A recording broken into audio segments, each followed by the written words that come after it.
Awaye kwa upanga atakufa kwa huo.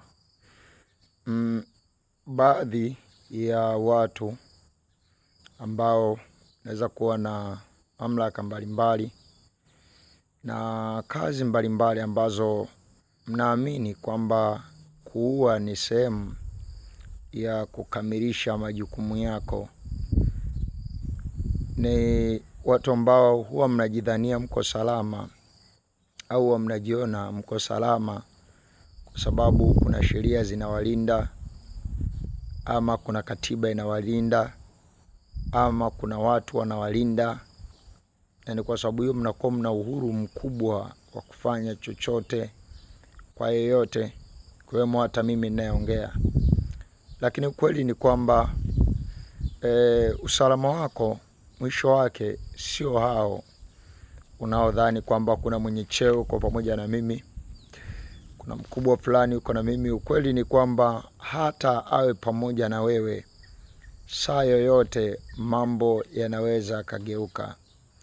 Na kama hiyo haitoshi, basi hata kama uwe unalindwa na ving'ola, unaweza ukafa huku wanaokulinda na ving'ola wakawa wanakuangalia na hawana cha kukufanya, hawana la kukufanya.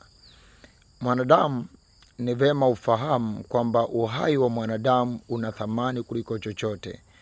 Una thamani kuliko cheo unachoweza kuwa nacho. Una thamani kuliko gari unaloweza kumiliki. Na ni kwa sababu hiyo, kama kila mwanadamu angekuwa na ubinadamu, kwanza angethamini ubinadamu wa binadamu mwenzake.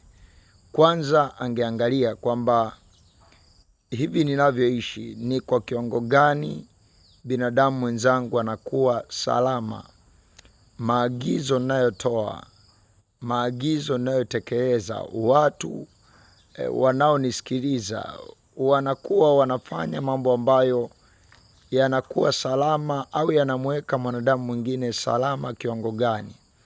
Lakini vitu vyote hivi visipoangaliwa, mwanadamu anageuka kuwa kiumbe katili, anageuka kuwa kiumbe anayeangalia mali, anayeangalia cheo, anayeangalia uwezekano wa yeye na familia yake kuwa salama. Kitu ambacho kimsingi kama kila mtu akiangalia uwezekano wa yeye na familia yake kuwa salama, inawezekana kabisa kutakuwa na kundi kubwa la watu ambao tutalia na tutaumia.